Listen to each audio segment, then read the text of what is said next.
Last week a friend went to be with the Lord. It was actually the mother of Mama Rollo's best friend. Her name was Anne. I didn't know her as well as Mama Rollo did, but she was always a godly example. A woman who treated my wife like she was a daughter, thoughtfully making her crafts and gifts and all sorts of things over the years, and welcoming her into their family functions. And she had battled cancer for years before this, and now she is in heaven and home with Jesus.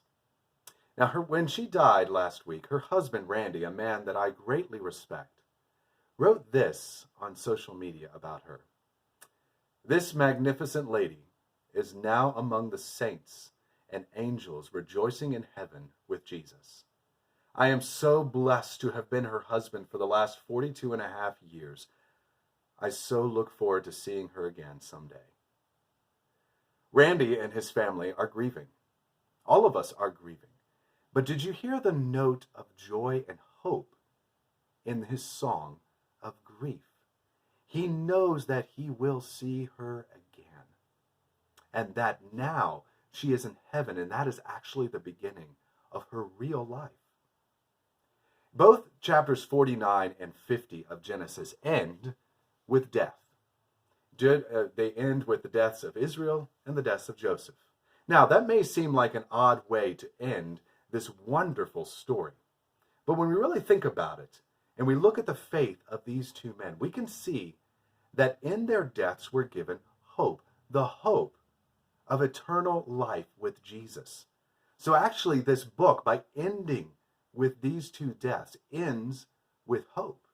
It ends the story with hope. Back in chapter 47, which we studied in episode 32, we saw Israel giving his directions that should be followed after his death, taking him back to Canaan to be buried there. That showed his family where his true hope was, and that it wasn't in Egypt or really even in this world, but in, quote, a better city, a heavenly one that God had promised him, and Canaan was the symbol of that.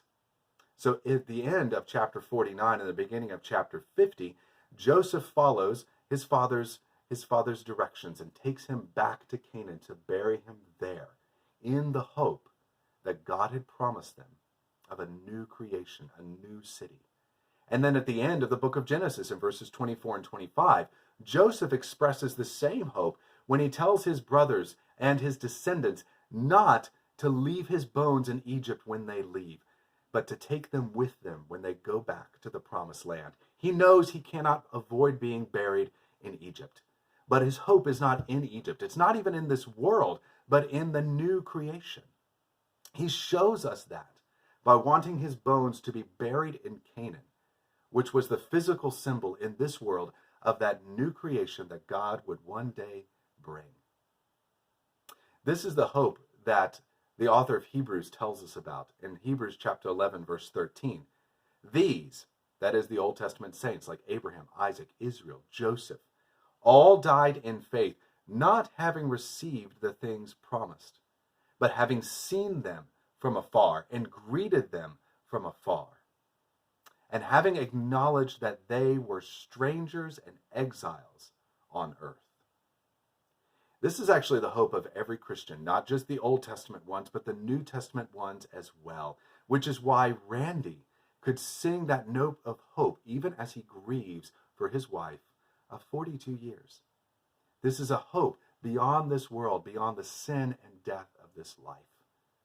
Youth, no one likes to think about death, but sometimes we're forced to, like during pandemics where a lot of people are dying. You might think that you're too young to think about your death.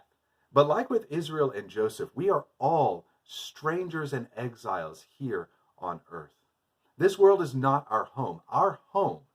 Our inheritance is a new heaven and a new earth, a new creation, like we talked about last week. And that new heavens and new earth with God is where we belong. John describes it for us in Revelation chapter 21. Then I saw a new heaven and a new earth, for the first heaven and the first earth had passed away, and the sea was no more. And I saw the holy city, a new Jerusalem, coming down out of heaven from God, prepared as a bride adorned for her husband. And I heard a loud voice from the throne saying, Behold, the dwelling place of God is with man, And he will dwell with them, and they will be his people, and God himself will be with them as their God. And he will wipe away every tear from their eyes, and death shall be no more, neither shall there be mourning, nor crying, nor pain any more, for the former things have passed away. That is our hope, youth. That is our hope. And even death cannot take that away from us. Kids, death is not the way it's supposed to be. We were designed for so much more, but sin has brought death into this life.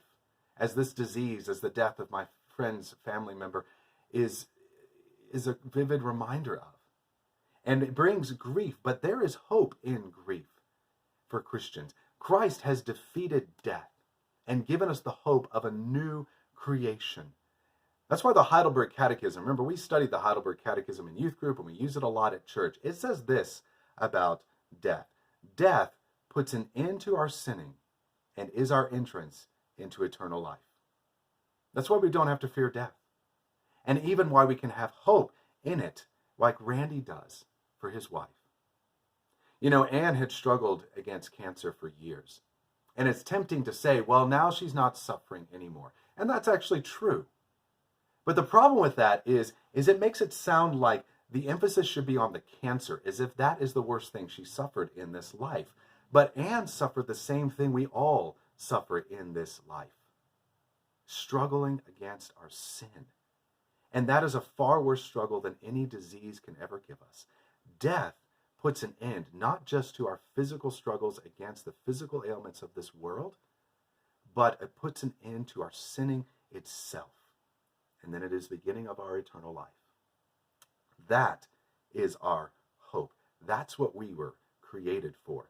That's what brings hope to Randy as he grieves the death of his wife. And that is your hope as well. You guys think about that. Go read chapter 50, and I'll see you tomorrow.